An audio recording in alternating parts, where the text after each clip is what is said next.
Hello everyone, manredFC back again. Thank you very much to all the new subscribers that have joined. I think I jumped from like 13 to 53 in a matter of 10 days. So that is a huge result for me, so thank you. I hope everyone's managing to stay alive in the heat because it's been very hot. Hence why I'm wearing a hoodie and nothing underneath because I think I look cool. So I'm going to talk about the results that we've got so far in the Premier League and how things are looking. Obviously, my team hasn't played yet, Manchester United. Some of you might be awaiting that. Some of you might be laughing about that. I've got a bit of trepidation. It can go one way or the other, can't it? But some of your teams have already got their first result on the score sheet, as it were, and on the table. So you know where you are, you know where you stand, and you know where you're going. So we're going to get a table right up here. Now, for Arsenal fans, it's obviously very pretty viewing. And on today, Aubameyang has just signed a 3-year deal, hasn't he? I got a phone call and a message. I was on my phone at work and I was like, why have I got a message? And all it said was Aubameyang for about 3 years. And I was like, well, he signed, isn't he? He signed a new contract. Arsenal are buzzing, top of the table with 3 points. And I watched some of the game against Fulham, and I have to say it looked really controlled. Arteta looks like he's carrying on as he left off at the start of the season, obviously winning the Community Shield and winning the FA Cup at the end of last. So they look like a threat. They look a lot better than I expected them to look. And fans have a kind of a, it's always this way, isn't it? Getting carried away. Yes, it's 3-0. Yes, it's away from home. Yes, obviously clean sheets and scoring goals. Signing Aubameyang down for a longer term contract's great, but it's Fulham. Now let's remember, as when Fulham were last in the Premier League, they went straight back down with probably one of the most embarrassing totals in history. So I think until you play someone with real quality and value Arsenal, I'd be a bit careful as to how giddy we get right now. But of course, enjoy the moment because you're looking really good. And that's obviously a positive thing moving forward. Now, Leicester City also doing really, really well in their game. Second in the table, as we can see. And they played against, who did they play? Let me have a look. West Brom away and won 3-0. And I know when watching some of the highlights, I didn't see the whole game, that there were a few penalties in there that Vardy stuck away, carrying on his goal-scoring form. That's obviously one of the things I said in my preview weeks ago about Leicester, that he just doesn't seem to ever get injured. He always scores goals. And if that happens for Leicester, then again, it's going to be a positive season for them. It was always going to be which Leicester's going to start. Is it going to be the one that ended last season? Or is it going to be the one that started last season? And so far, it looks like the one that started. However, just like Arsenal and Fulham, you're away to West Brom. Now, West Brom are one of my favourites alongside Fulham to go back down. So if you're talking about Leicester being one of the teams that should be fighting for the top 6, you should be winning away from home there. So again, don't get too giddy, but it's a great start from Brendan Rodgers and co. So second up there, which is good. Moving on, Chelsea. So I know they played yesterday and they played away to Brighton. In the end, it was 3-1, was it not? It was, okay. No new scorers, quite a few interesting goals in there. However, it's reared its ugly face again, hasn't it? Your goalkeeper just isn't quite cutting it. £70 million for that. And you're thinking, he should not let that go in. But then you look at the other end of the pitch and you're like, oh, goodness me, they're not going to be able to stop scoring. So if they get those transitions right, they get the defence right, I can see Chelsea obviously being a really big threat. I predicted they'd get 4th, but with all the signings they've made, they've signed half of the globe. They're doing really well, but they still need a few key areas for me. But currently I could see them actually finishing above us, Manchester United in 3rd. So a really good result there for them away from home as well. So 3rd in the table. Newcastle 4th, okay. Really good game for Newcastle to start the season with. Now they played against West Ham away. Probably similar stature of clubs as you'd maybe agree. Could have gone either way before the game. I wouldn't have said it's a banker for Newcastle. And I think it was a poor game. I saw quite a lot of it, and David Moyes himself said it was a poor game. And I think Newcastle were just more clinical on the day. West Ham didn't really turn up. Very odd kind of atmosphere around West Ham at the moment, isn't there, where the fans aren't really in tune. And you've got players like Noble, the club captain, club legend, coming out against the ownership for selling players. So it's not looking good. So Newcastle starting with a really good result there, I have to say. Brilliant. Wolves, typically winning, carrying on their form, which is really good, away to Sheffield United. Now, this is interesting. I remember saying in my preview, I think Wolves would be strong. And they carry on, don't they, signing these Portuguese players. Mendes has just got a boatload of them. And they're like, yep, sign here, sign here. Oh, you play for Wolves. Sign here, yep, you play for Wolves. Sheffield United, a loss at home already. It was a bit of their fortress last season, wasn't it? They were very good. No Dean Henderson. Lacked cutting edge up front, which is one of the things I pinpointed before the start of the season. Could this end up costing Sheffield United? Maybe, maybe not. But we know Wilder's a very, very able coach. Unfortunately, on the day, he came up against Nuno, who's also very adept, and with a team in Wolves that have obviously got a very good attacking line. So, nothing to read into there. I mean, that could have gone either way, generally, but Wolves do have better attacking players on the day, so that's why you can see that, obviously, they'd take the result. So, Wolves in 5th. Now, Liverpool in 6th is quite interesting. I watched the whole game against Leeds, and I have to say, I think you were very lucky to get 3 points. I think Leeds deserved at least 1 point. And I was amazed by how well Leeds played. I know they're going to do well.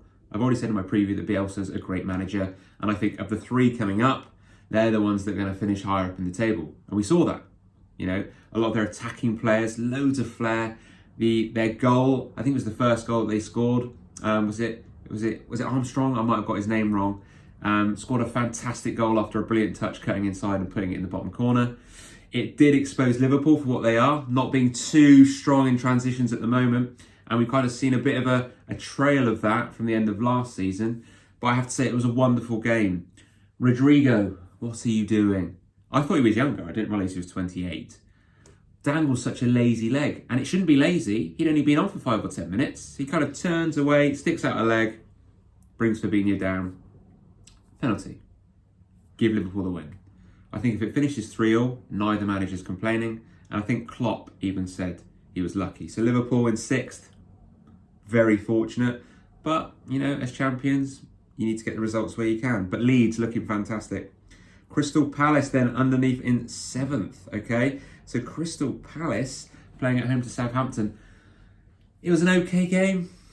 Again, not a lot of quality at either end, but it was Wilfried Zaha for Palace that made the difference. They kept hold of him. How long can you keep hold of him? There are constant noises about him wanting to move to bigger clubs, going further to the next club. Who's buying him? I mean, who's going to pay for the money that they want? No one. So unless Wilfried Zaha somehow manufactures a way out or manages to convince or bribe Roy Hodgson to let him go, I can't see them selling him. Unless Manchester United literally wait until October the 4th and go, oh crikey, it's a bit late for Jadon. Wilf, do you want to come back? So he should stay. And again, he scored a second goal, didn't he? Just a bit offside. Southampton, Danny Ings not really at the races. But again, it was a game that could have gone either way. So not too bad for Southampton for day one. And then Everton. Now, I watched this game, Everton v Tottenham. And I said to my friend, who's a big Spurs fan, I think you're in trouble. I saw the 2 first 11s and I thought, Spurs are looking weak. They are. Højbjerg, for me, isn't better than what they've got. Doherty, for me, although maybe a bit more sound going back than Aurier, again, isn't a great signing, is he? He's uninspiring. And you saw that in the performance. They were terrible. Passive. Walking to the ball. Zero determination. Zero desire. And you think, it's the first game of the season. You want to be, surely, Tottenham, getting top 4. That performance shows me, we'll struggle to get top 6. And you will. If you play like that, you'll struggle to get top 6. Where's the grit and determination to win? Surely Jose, that's what he's about. Has he instilled that yet? Clearly not. When is he? But the other side of that is Everton. I said in my preview, you getting Ancelotti was an absolute masterstroke. And it's proven to be. Your 3 midfield signings, Decore, Allen and James, are absolutely fantastic. And they were brilliant on the day. They absolutely ran the midfield. James with some wonderful touches cutting inside and putting things on a plate for Richarlison, who I thought was really poor on the day. And obviously giving Calvert-Lewin the chance that he squandered.